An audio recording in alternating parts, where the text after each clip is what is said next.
Hello Abdullah, welcome to my YouTube channel. कैसे हो आप?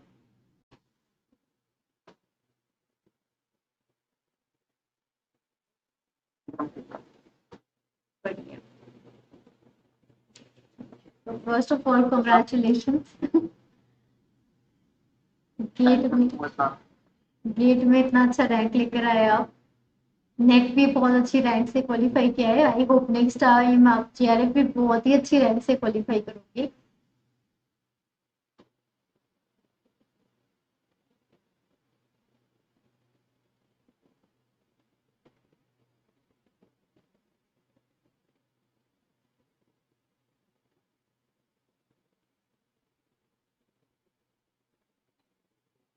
हाँ, नेटवर्क का एरर होता है।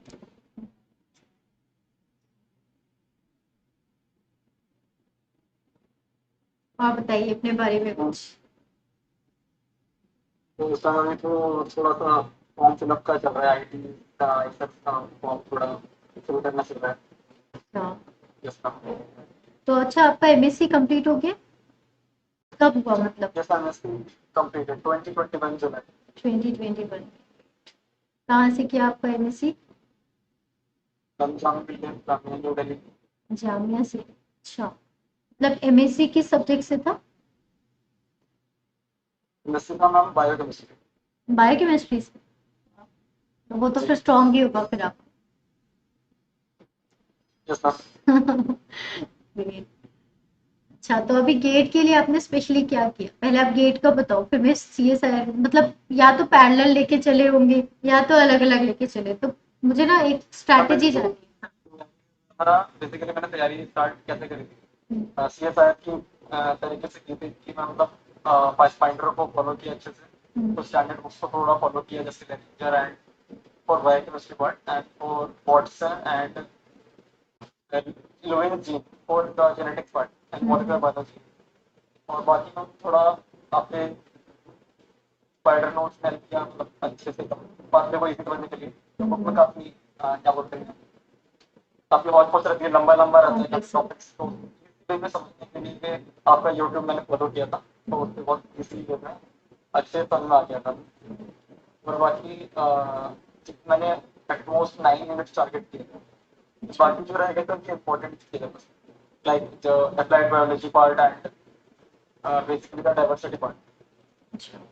तो कौन कौन सी मेजर यूनिट्स थे जो आपने टारगेट किए थे? मैम बायोकेमिस्ट्री बहुत इंपॉर्टेंट है, वो तो एप्लीकेशन हर जगह, तो वो तो किसी नहीं छोड़ना चाहिए। हम्म, बाकी cell biology is very very important, उसका हम्म, टेक्निक्स भी बहुत बड़ा रोल है, और साथ में हिस्टोरिकल है, और प्रैक्टिकल एप्लीकेशन भी बहुत ज़्यादा है। और cell signalling part and genetic and ecology basically and development biology, ये मेरे कोर्स है। मैंने Recording in progress. ओके। अभी तो actually I am not very technical friendly. ये बात आपको पता होगी अभी यहाँ पर। तो इस बीच बीच में कुछ हो जाता है मेरे साथ। कोई बात Anyway। नहीं, थोड़ा नेट कोई बात नहीं। तो अच्छा, अभी मीन्स ये सारी चीजों के लिए ना आपने कोई अपने पर्टिकुलर नोट्स बनाए थे या फिर सीधे मतलब बुक्स लिए उसको अंडरलाइन किया या लेक्चर सुने और उसको वैसे ही फॉलो किया? तो सिर्फ पढ़ने से नहीं होगा, आपको अगर कोई भी टॉपिक को अच्छे से समझना है, आज मान लो कि वो टॉपिक काफी टफ जा रहा है, तो हम थोड़ा उसको इजी बनाने के लिए शॉर्ट नोट्स प्रिपेयर कर सकते हैं। जैसे आप अगर कोई बंदा अनअकैडमी से पढ़ रहा है, तो वो वहाँ से शॉर्ट नोट बना सकता है, जिसकी बहुत अच्छे से काफी चीजें लिखित होती हैं। तो इजी सॉरी, अगर मुश्किल कंसेप्ट है उसको इजीली में करके समझाया जाता है। और बाकी अगर यूट्यूब से आप कोई प्लेटफॉर्म का पढ़ रहे हैं, तो आप बेसिकली शॉर्ट नोट जरूर बनाएं, क्योंकि एंड में जब आप देखेंगे अच्छे से, तो आपको सारी चीज रिकॉल हो जाती है। और साथ में question practice is the very important. ये वो नहीं करेंगे तो आप कैलकुलेशन कर सकते हैं कि हम कैसा परफॉर्म करेंगे एग्जाम में। तो वो बहुत इंपॉर्टेंट रोल मेरे साथ प्ले किया, ये टाइम लेता है बहुत।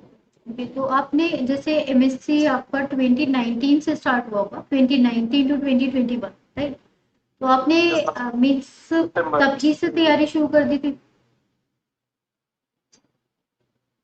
नो नॉट रियली, बट जब मेरा एमएससी का लास्ट ईयर था, second year, before my dissertation was, तब मैंने शुरू किया था अच्छे अच्छा। से उसको करना। इसका तो डिसर्टेशन मीन 2020 से ये स्टार्ट, 2020 के एंड से और 2021। Yes and you can see anything. तो कौन कौन से प्लेटफॉर्म आपने फॉलो किए for your preparation? Ma'am YouTube and Unacademy. YouTube पे अन अकेडमी। तो अन अकेडमी पर आप क्या मतलब, हाँ स्पेशल क्लासेस, अच्छा यू वर नॉट सब्सक्राइब, मतलब प्लस नहीं लिया था? See that is very important. मैं आपका मतलब एक सेकंड पर्सन का इंटरव्यू ले रही हूँ, एंड द सेम, पहले मैंने प्रिया से बात की थी, she was also special learner only, you are also special learner. तो काफी सारे स्टूडेंट्स ये सोचते हैं कि अन अकेडमी पर अगर हम जाते हैं तो आप ढूंढने से क्या नहीं मिलेगा, राइट? ऐसा नहीं, मैं अन अकेडमी के लिए, मैं मतलब अन अकेडमी पर हूँ तो इसलिए बोल रही हूँ, but this is the fact. Even आप किसी भी प्लेटफॉर्म पर जाते हैं, व्हाट आई फील कि अगर आप ढूंढना चाहें तो आपको हर जगह कुछ ना कुछ मिलता है, और आप अपने लिए बेस्ट ढूंढ सकते हैं। This is what I can see. So yes ma'am. मतलब अच्छा, अन अकेडमी पर भी जैसे स्पेशल क्लासेस होती है तो हर तरह की क्लासेस होती है वहां पर भी, जैसे स्पेशल में थ्योरी यस क्लासेस भी होती है, प्रैक्टिस भी होती है।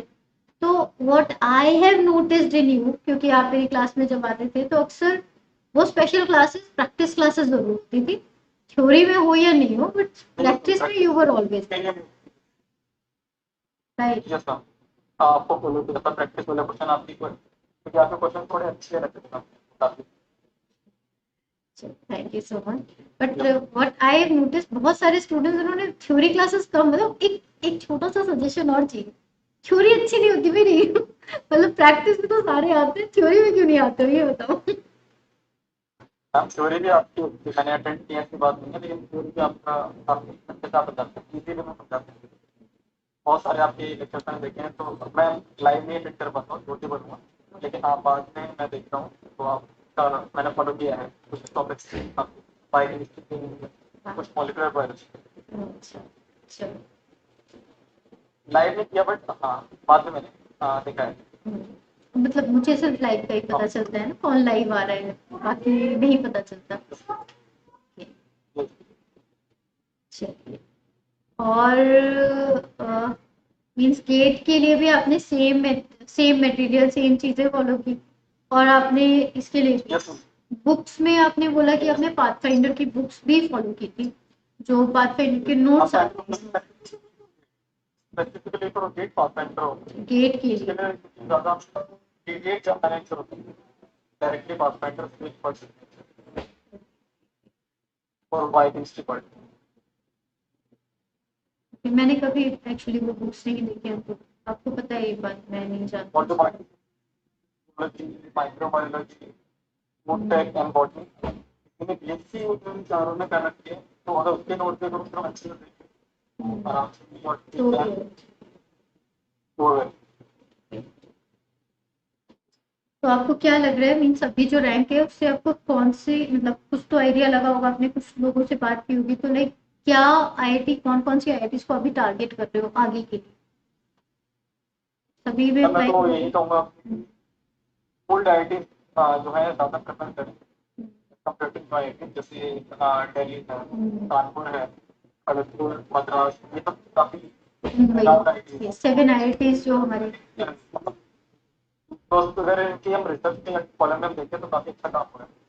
अगर हम जाके भी देखते हैं न्यूज़ में तो बहुत अच्छा काम लोगों ने किया, और आज काफ़ी स्कोप भी है इसमें आगे, बहुत सारे हम सर्टिफिकेट्स पढ़ते हैं मिसाइल के कि हर एक क्लास में कहीं ना कहीं स्कोप है। तो अगर बंदे को आगे ही और she want to do research और टू बिकम अ साइंटिस्ट, तो उसको आईआईटी से करना चाहिए। और आगे की जो होती है लेक्चर करते हैं तो आप तब भी आप रिसर्च के लिए शुरू कर सकते हैं, और उसके बाद अपना असिस्टेंट प्रोफेसर का बीच में एग्जाम अगर वैकेंसी निकलती है तो और she can give the exam पहले first in the PhD programme. Okay. और क्या पूछ, और कुछ बताइए अपने बारे में, कहाँ से हो मैम आप? आपको बेसिकली आती दिल्ली है से हो या कहीं और, मतलब कहीं और से हो? वैसा है मैं तो दिल्ली में हूँ, बट मेरा बर्थ गाँव में हुआ है, उत्तर प्रदेश। मैं भी यूपी की हूँ। But I am from Delhi. Delhi में जब तो गलत होता था तो हम दिल्ली में शिफ्ट हो गया था। ग्रेट। तो मतलब अभी तो आप दिल्ली के ही हो। स्कूलिंग में हूँ। अच्छा, जामिया का भी एक एंट्रेंस एग्जाम रहता है। जामिया का भी अगर आपको मतलब एडमिशन चाहिए तो उसका भी एक एंट्रेंस एग्जाम रहता है और काफी अच्छा एग्जाम है वो भी। तो उसमें भी क्या मतलब जामिया में भी आप क्या कोई टॉपर जैसे बाकी स्टूडेंट्स रहते हैं कि हाँ भाई हम ग्रेजुएशन में टॉपर थे, एमएससी में टॉपर थे, तो आपके साथ क्या था? टॉपर थे, अबव एवरेज थे? टॉपर तो लेकिन हम्म, हाँ, टॉपर के आसपास मेरे मार्क्स थे। अब ना। मुझे ये नहीं पता कि मैं सेकेंड था कि थर्ड था, लेकिन हाँ आसपास स्कोर था मेरा। ओके, देन ओवरऑल टॉपर में ही कंसिडर करेंगे, मींस टॉप थ्री। अगर मैं कहूँ आपके तो top three you were top. Okay. Yes. तो you were actually a consistent learn, ऐसा नहीं कहेंगे कि हाँ हमने अभी स्टार्ट किया और नहीं, your basics were already clear, जो कि मैं आपकी क्लास में ही देख लेती थी जब मतलब कुछ स्टूडेंट्स हैं जिनको मैंने क्लास में काफी नोटिस किया है, जैसे आप हैं, सालिम है, Basav Raj is very good, he also secured 80th rank JRF. And इनके अलावा कुछ स्टूडेंट्स थे जिनके साथ सीरियसली मतलब मैंने कभी कभी बहुत बात नहीं की आपसे, कभी भी बात नहीं की, बट स्टिल आई नो कि हाँ एक पर्सन है जो मुझे टोक सकता है so I have to be careful कुछ भी मुझे बोलना है तो I have to be careful, क्योंकि कुछ स्टूडेंट्स हैं जो मुझे टोक सकते हैं यहाँ पे, नहीं मैम ये भी तो होगा, नहीं यार मैं खुद सोच लूँ दिमाग में पहले इसका आंसर क्या हो सकता है, दूसरा भी alternate, so you are one of them, so I am so happy. और पहली बात जब आप मतलब I was so means expecting कि आपका तो शेरिफ होना है 100%, तो मैंने आपसे खुद ही पूछा था कि हाँ क्या रहा आप पर। हाँ, तो स्कोर भी काफी अच्छा है, 98.67 परसेंटाइल, राइट? बट वही वाली बात है कि बॉर्डर लाइन पर आगे तो अब क्या कर सकते हैं, कोई दिक्कत नहीं है। आपने आई आर फिर भी आपका 27 उसमें है लिस्ट में, और बाकी जीआरएफ में आना ही आना है निश्चित, and I am really happy.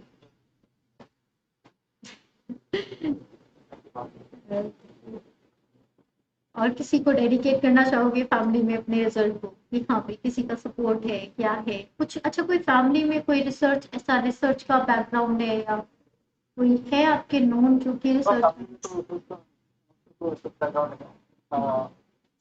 Topper का बैकग्राउंड कॉमर्स का है, मेरा थोड़ा साइंस का है, तो बहुत ज़्यादा डिफरेंट।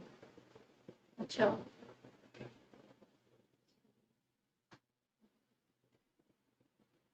और बताइए।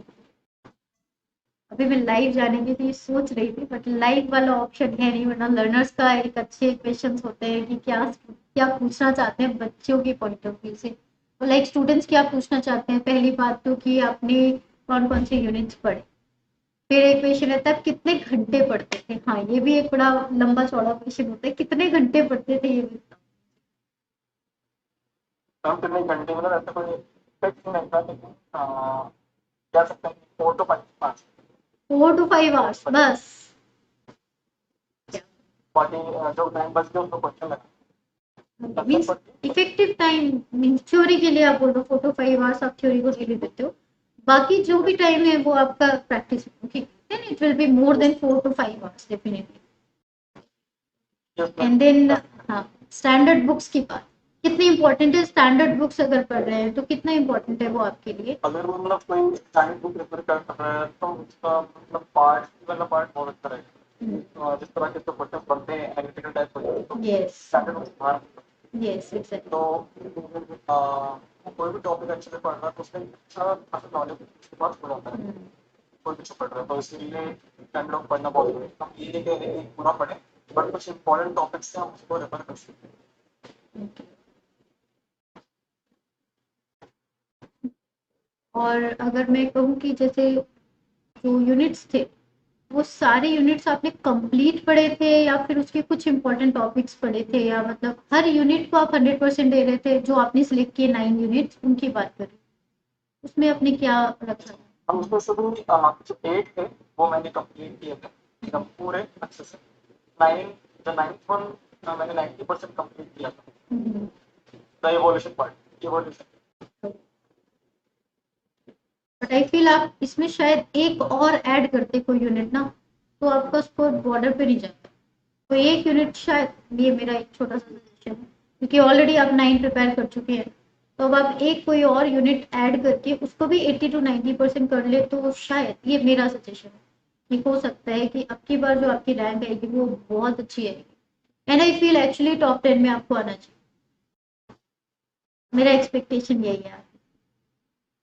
अच्छा, एक चीज और है, हाँ, स्टैंडर्ड बुक के बाद में फिर इसके बाद बोलते हैं कि हाँ, क्या स्टूडेंट्स का क्वेश्चन और रहता है, जो जाने पहचाने क्वेश्चन रहते हैं, मुझे याद आ रहे हैं, कौन कौन से एजुकेटर्स को फॉलो किया था? हम आपको फॉलो किया था, एंड ज्योति मैम को फॉलो किया था। यहाँ पे हम सारे करना। आंसर आ गया मेरे को। और बाकी मतलब किया होगा थोड़ा बहुत तो सभी को। अच्छा, आगे का क्या प्लान है? एमए मतलब एमटेक के लिए अप्लाई कर रहे हो या पीएचडी के लिए अप्लाई? अगर आप आईआईटी में अप्लाई कर रहे हैं गेट्स, होगा। पीएचडी के लिए अप्लाई कर, ये why not MTech?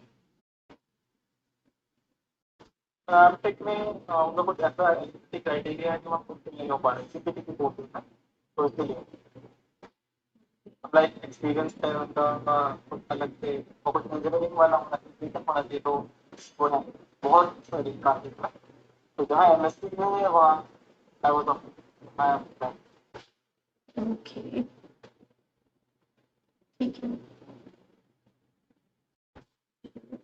Next time आप बहुत ही अच्छी वाली और भी अच्छी रैंक लेकर आओ, और भी ज्यादा हम लोग बातें करें, तब और भी ज्यादा मजा आए। नहीं, एक बार इस पर मैं पूरा सीख जाऊंगी कि लाइव कैसे जाते हैं।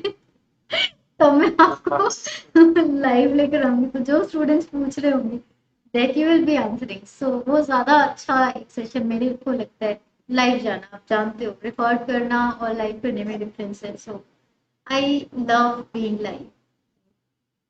आपको भी पसंद आएगा ये तो। क्वेश्चंस पूछते हैं जब लर्नर्स ना, तो उनकी समझ में आते हैं बात। सून, बहुत मजा आया सीरियसली अब्दुल्ला, एंड कंग्रेचुलेशंस, बहुत अच्छा लगा। बेसिकली जो मैंने आपकी बात से समझा है, जो मैं समराइज करूँ तो, कि एक तो आपका बेस क्लियर होना चाहिए, दूसरी चीज आप कम से कम 9 यूनिट मिनिमम प्रिपेयर करके चले, वो भी 100% के आसपास, या आप 10 यूनिट्स लेके चले, है ना। और इसके अलावा अगर हम बात करते हैं तो शॉर्ट नोट्स अपने बनाने जरूरी है। शॉर्ट नोट्स कैसे बनाते हैं वो आपके ऊपर है। और उसको अच्छे से रिकॉर्ड भी करना है। हाँ, हाँ रिकॉर्ड एग्जैक्ट, करते रहना बिल्कुल रिकॉल करना जरूरी है, रिविजन करना जरूरी है। अच्छा, कितनी बार रिविजन किया होगा आपने? हाँ, कितनी बार रिविजन किया होगा आपने? 3 to 4 time. 3 to 4 time before exam. तो कम से कम पूरा पूरा सिलेबस का कम से कम 3-4 टाइम्स जितना आपने प्रिपेयर किया है वो कम से कम रिवाइज होना ही चाहिए। अच्छा, एग्जाम टाइम जब था एंड में एकदम, उस टाइम पर आप क्या ज्यादा प्रेफर करते थे, थ्योरी ज्यादा प्रेफर करते थे या प्रैक्टिस, या दोनों? हम दोनों को नहीं कर सकते हैं तरीके से कि हम यूनिट को डाल करता था। तो यूनिट 1 खत्म हो तो यूनिट 2 का तो फिर जब क्वेश्चन प्लान इसके बाद भी है, वैसे करते करते हम 3 to 4 टाइम मैंने किया। मीन्स थ्योरी यहाँ प्लस पे प्रैक्टिस दोनों। तो